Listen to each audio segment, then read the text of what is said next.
हर हर महादेव। देवों के देव महादेव जी के चरण में प्रणाम करती हूँ, मेरा प्रणाम स्वीकार हो। माता गौरा पार्वती के चरण में प्रणाम करती हूँ, मेरा प्रणाम स्वीकार हो। गणपति ललनवा के चरण में प्रणाम करती हूँ, मेरा प्रणाम स्वीकार हो। सब देवी देवताओं के चरण में प्रणाम करती हूँ, मेरा प्रणाम स्वीकार हो। माता और पिताजी के चरण में प्रणाम करती हूँ, मेरा प्रणाम स्वीकार हो। गुरु भाई बहन, मैं एक कथा सुनाने जा रही हूँ। इस कथा को पूरा सुनिए और रह जानिए। आदि नहीं, आदि सुनने में शिव गुरु का अपमान होती है और पूरा सुनने में ज्ञान होती है, इसलिए कथा को पूरा सुनिए और रह जानिए। हर हर महादेव, घर घर महादेव। गुरु भाई बहना, एक राजा थे, उनका 7 पुत्र था। राजा साहब 6 महल बनवा लिए थे, राजमहल। लेकिन जब 7वां महल बनवा रहे थे तो राजा साहब का दीवार नहीं उठ रहा था। राजा साहब का दीवार गिर जाता था, राजा साहब का दीवार बैठ जाता था। राजा साहब बड़े चिंतित थे, बड़े दुखी थे। उन्हें लगता था आखिर क्या कारण है जो मेरा दीवार गिर रहा है, मेरा दीवार नहीं उठ रहा है। गुरु भाई बहना,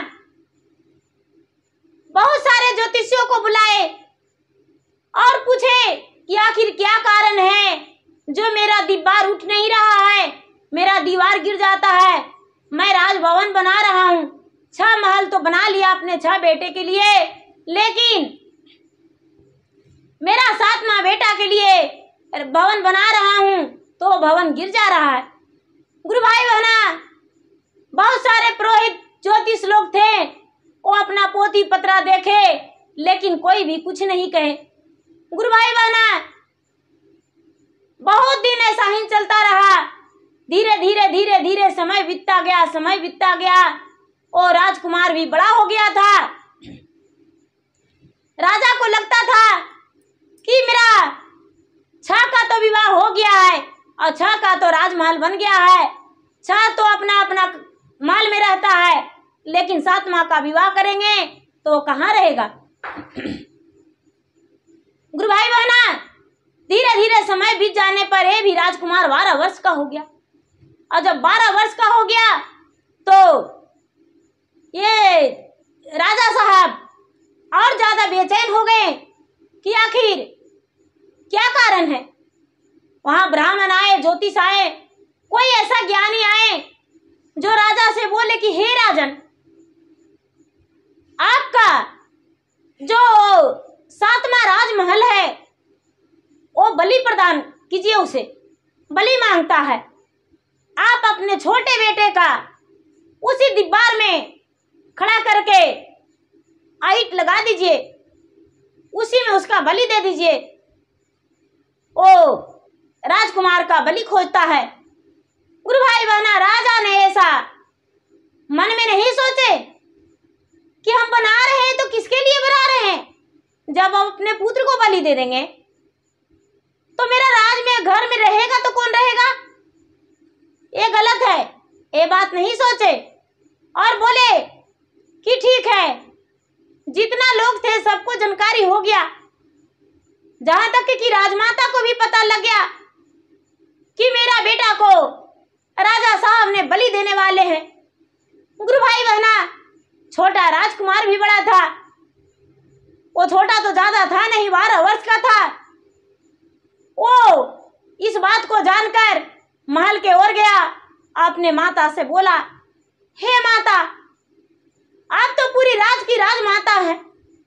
पिताजी मुझे दीवार में चतवाने वाले हैं, दीवार में समर्पित करने वाले हैं। हे माता, वो तो महल मेरे लिए बन रहा था, लेकिन जब मैं ही नहीं तो मेरा महल किस काम। माँ, अब मैं क्या करूं। मेरे पिताजी तो बहुत निर्दयी निकले। राजमाता कहती है, बेटा चिंता मत करो, मुझे भी ये बात का अफसोस है, लेकिन तू दुखी मत हो। इसके बारे में हम रात्रि में बताएंगे, आज तू मेरे कमरा में सोना। गुरु भाई बहना, जो छोटा बेटा था वो माता के साथ ही सोया और राजा अलग सोए, बेटा उनका माता के साथ सोई। राजा को बोले, रानी कि हे राजा साहब, आज ही भर तो अपना बेटे के साथ समय देंगे, फिर तो दूसरा दिन मेरा बेटा दीवार में चढ़ जाएगा, इसका प्राण निकल जाएगा। बोले ठीक है। रानी ने जब आधी रात हुआ तो अपने पुत्र को जगा दिया और बोला कि बेटा उठ जा और चल तू मेरे साथ। रानी ने अपने पुत्र को लेकर और क्या किया कि घोड़े सवार होकर सुंदर सुंदर 2 घोड़ा रानी ने निकाल ली। रानी ने निकाल ली और अपने बेटे को एक राजकुमारी का वस्त्र पहना दी। राजकुमारी का वस्त्र पहनाकर और एक घोड़ा अपने बेटे का और एक घोड़ा अपना, दोनों घोड़ा घर से निकाल लिया। रास्ते में चलने लगा, अपने बेटे से बोला, हे पुत्री, जितना तेजी से चल सकते हो, क्योंकि राजा हो सकता है पीछा करेंगे मुझे मरवाने के लिए और तुम्हें, इसलिए जितना तेजी से चल सकते हो। गुरु भाई बहना, रानी जो थी मर्दों के भेष में बन गई, राजा का वस्त्र पहन ली, राज मुकुट पहन ली और पूरा राज वस्त्र पहन ली। तो राजा दिख रहे थे और जो ये राजकुमार थे वो तो एक राजकुमारी का वस्त्र पहन लिए। तो जो भी राजा पीछा किए, राजा का सेना, तो जिससे पूछते कि क्या इस ओर से एक रानी और एक उनके साथ नौजवान बेटा राजकुमार थे, क्या आप लोग देखे हैं? तो उनका पता किसी ने भी नहीं बताया। जब किसी ने नहीं बताया तो निराश होकर उनका सारा सेना राजा को लौट आए और राजा को सेना सब लौट गए। ये जो रानी थी अपना उनका बेटा आगे चलता रह गया। धीरे धीरे धीरे धीरे पहुंच गए कहाँ? एक ब्रिज के पास। एक सुंदर सा ब्रिज था। ब्रिज के पास पहुंच गए। रानी कहती है, बेटा मैं बहुत थक गया हूं, मेरा पाँव हाथ कहना नहीं कर रहा है। अब चाहे राजा मुझे मार दे या तो जे करे, लेकिन अब इसी ब्रिज के नीचे हम लोग थोड़ा आराम कर लेंगे। बोले ठीक है माँ। बेटा ने उसके नीचे बैठा और उसकी माँ ने घोड़े को ब्रिज से लगाकर बांध के और बैठे। तो रानी का भूख और प्यास का महसूस होने लगा। वो जो ब्रिज था सुनसान जंगल में था। रानी कहती है, बेटा इस जंगल में यदि रहेंगे तो सियार बिलार बाघ खा जाएगा। बेटा क्यों ना हम लोग आगे का ओर चलते हैं, कहीं देखो हो सकता है कोई गांव मिले। गुरु भाई बहना, बेटा ने क्या किया कि ब्रिज के ऊपर चढ़ के देखने लगा। तो देखता है कि एक शहर जना रहा है। एक शहर जना रहा है। अपने माता से बोला, हे माता, एक शहर तो जना रहा है, एक शहर जना रहा है माता, क्या आप उस शहर में चलेंगे मेरे साथ? माँ बोली, हाँ बेटा, अपने जीवन बचाने के लिए तो कहीं जा सकते हैं, तो भला उस नगरी में कैसे नहीं जा सकते हैं? क्या किया कि उस नगरी में जाने के लिए माँ बेटा घोड़े सवार हो गया। चलने लगा। चलते चलते चलते चलते एक बहुत बड़ा राजमहल था। वहां पर गया तो देखता है दरवाजा खुला है। दरवाजा खुला है। बेटा ने आगे घुसा और रानी ने पीछे दरवाजे पे खड़ी थी। बेटा ने घुसा तो कोई महल में नहीं था, वहां हड्डियों का ढेर था। सारी हड्डियां देखकर, खोपड़ी देखकर राजकुमार को हंसने लगा। ये राजकुमार बोला, अरे भाई, दरवाजे पे मेरा कमा खड़ी है, आखिर तू इतना हंस रहे हो मुझे देखकर क्यों? क्या कारण है? खोपड़ी में से आवाज निकलता है, तू नहीं जानता, जो राजमहल तुम देख रहा है वो कोई राजमहल नहीं है। ये कोई राजमहल नहीं है। यहाँ का जो राजा है, राजा यहाँ का एक बहुत बड़ा भयंकर राक्षस है, दानव है, क्योंकि राजा को ही राक्षस ने खा गया है। अभी कहीं जंगल में बैठा हुआ है, मनुष्य का धमक सुनते ही आ जाएगा। ये पूरा शहर में कोई मनुष्य नहीं सिर्फ राक्षस रहता है, जो मनुष्य आता है उसका भोजन कर लेता है और भोजन करके और चला जाता है, जंगल में बैठ जाता है। ये राजकुमार बोला, अरे ऐसा बात है? तो हाँ। बोले ठीक है, हम देख लेंगे उस राक्षस को। बोले ठीक है भाई, जब उस राक्षस को मार दोगे तो ये राज तुम्हारा हो जाएगा। बोले ठीक। गुरु भाई बहना, मनुष्य का धमक सुनते ही सूंघते राक्षस उधर से आ गया और बोलता है, मनुष्य का लहरा सागर में डूबा, मेरा शहर में कौन घुसा? मनुष्य का लहरा सागर में डूबा, मेरा शहर में कौन घुसा? गुरु भाई बहना रटते रटते उधर से आ गया। जब राक्षस आ गया तो राजकुमार, जो छोटा राजकुमार था, ये बहुत बलवान था। और रानी जो थी भगवान की भक्त थी, पुजारी थी, सती थी। तो रानी सती थी, तो ये क्या किया? राजकुमार ने बोला कि ठीक है राक्षस दानव, तूने तो सारा लोक के मूर्छित कर दिया है, लेकिन हम तुमसे युद्ध करेंगे। इसके पास ये बहुत सारे, इसके माँ जो थी राजमहल से निकली थी तो बहुत सारे बाण लेकर निकली थी, अग्नि बाण, बहुत सारे बाण लेकर निकली थी। तो माँ और बेटे ने युद्ध करने लगा। आज जब युद्ध करने लगा तो ये दानव जो था, दानव मूर्छित हो गया। अब दानव मूर्छित हो गया तो क्या किया कि इसे लगा कि ये तो मर गया है। उसको मूर्छित हो जाने के बाद बहुत सारे बाण माँ बेटे ने उसे मारा और मारकर एक खाई था, खाई में गिरा दिया। खाई में गिरा दिया और ये राजा जो था, ये राजकुमार, वो अंदर में घुसा तो देखता है कि हड्डियों का ढेर पड़ा है। रानी को अंदर लाया, देखता है हड्डियों का ढेर पड़ा है। रानी ने क्या किया कि पूरा राजमहल को साफ सफाई किया। धीरे धीरे धीरे धीरे धीरे धीरे उसको साफ करने लगी। गुरु भाई बहना, वर्षों बीत गया साफ करते करते। माँ बेटे ने प्रतिदिन उसको साफ सफाई करती, हड्डियां का ढेर को हटाती और भोजन बनाती और खाती।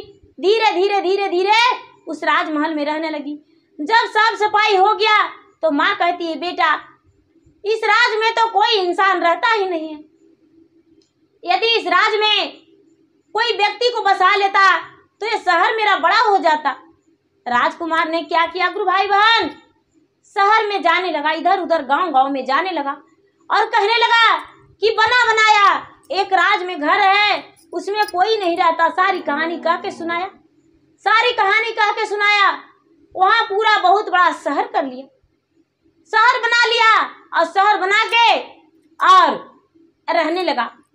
जब रहने लगा तो वहां के जो रानी थी, राजमाता, वो तो वहां भी राजमाता इसे मान लिया गया और राजकुमार को राजा मान लिया गया। धीरे धीरे धीरे धीरे धीरे धीरे गुरु भाई बहना, ये राजकुमार 16 साल का हो गया। 12 वर्ष के था तो घर छोड़ा था, 16 वर्ष के हो गया तो वहां पहुंचा, वहां रह रहा था। 16 वर्ष बीत गया, 4 वर्ष उस राज में, नगरी में बिता लिया जहां दानव सबके मार गिरा था। गुरु भाई बहना, समय आने पर, वक्त आने पर लोग उसे कहने लगे, हे राजमाता, आप अपने पुत्र का विवाह कर देते तो बहुत अच्छा था। गुरु भाई बहना, राजमाता बोली, हाँ अपने पुत्र को विवाह क्यों नहीं करेंगे, आप मेरे पुत्र का विवाह करवाइए। राजमाता के पुत्र का विवाह राजकुमार के सुंदर कन्या देखकर उनकी सारी प्रजा तय कर दिए और तय करके और बोले कि ठीक है, आपका बेटा का शादी इस दिन का है। गुरु भाई बहना, जो रानी थी, रानी ने अपने प्रजा के हाथों सारी नगर में जो उसका नगरी था, उस नगरी में चिट्ठी दिवा दिया और पूरा प्रजा को भी निमंत्रण कर दिया। जब बेटा का बारात था, राजमाता का बेटा का विवाह था, तो उसके पति जो राजा थे उन्हें भी चिट्ठी मिला था, वो भी आए। तो उन्हें क्या पता कि मेरा बेटा का विवाह है, उनका और 6 बेटे थे, वो भी आए। वहां के राज के लोग भी बहुत सारे लोग आए। गुरु भाई बहना, जब बारात सज गया तो रानी ने एक बहुत बड़े थाल में पगड़ी, राजा का पगड़ी, राजा के पास, उस राजा के पास जो उनका पति थे उनके पास भिजवाए और भिजवा कर कहते हैं कि इस पगड़ी को वो राजा उठा लेंगे और उठा के पूरे मेरा कार्य संभालेंगे और मेरा बारात का मालिक वही रहेंगे। गुरु भाई बहना, सारी उनका प्रजा तंग रह रहे थे कि रानी ने दूसरे राज के राजा को आखिर क्यों पगड़ी सौंप रही है, राज मुकुट क्यों सौंप दी कि राजा बन के वो जाएंगे बारात में और राजा बन के जाके और मेरा बारात को सुरक्षित घर लाएंगे, मेरा बेटा को विवाह करके पूरी करमट वही करेंगे, आखिर ऐसा क्या है। गुरु भाई बहना, जब राजा ने इस बात को स्वीकार कर लिए और स्वीकार करके और राज मुकुट जो था, राज मुकुट उस क्षण के लिए पहन लिए, राज मुकुट पहन के और बारात चल गए, बारात जाकर अपने बेटे का विवाह करवा दिए। गुरु भाई बहना, जब विवाह हो गया, लौट आया तो सारा लोग विदाई ले लिए, लेकिन राजा का विदाई नहीं मिला। राजा, उनका जो 6 बेटा था, उन्हें भी विदाई नहीं मिला। रानी बोली, आदेश भेजवाई अपने नौकर चाकर से कि उन्हें बोल दिया जाए कि वो अभी नहीं जाएंगे, मेरा आज्ञा अनुसार जाएंगे। जब सारा लोग चले गए, 4-6 दिन, 8 दिन, 10 दिन बीत गया। राजा सोचते हैं, उनका 6 बेटे सोचते हैं कि आखिर ये राजा का राज रानी है, वो क्या चाहती है मुझसे। सबसे पहले तो मुझे राज मुकुट दे दी, राज सिंहासन पर बैठा दी, राज पगड़ी दे दी, बारात का मालिक बना दी। इसका पिता का फर्ज मुझे निभाना पड़ा। क्या चाहती है। राजा ने अंदर आए, राजमहल अंदर आकर और दासियों से, दरबानों से बोले कि मुझे राजमाता से मिलना है। रानी अपने राज सिंहासन पे बैठी हुई थी। राजा ने प्रणाम किए, रानी को देखे, प्रणाम करके तो देखते हैं कि अरे ये तो मेरा पत्नी है, इतना बड़ा राजमहल में रह रही है, इतना बड़ा शहर बसाई है, ये सब कैसे हुआ। राजा ने आंखों में आंसू लेके कहते हैं कि हे रानी, आखिर ये सब कैसे हुआ।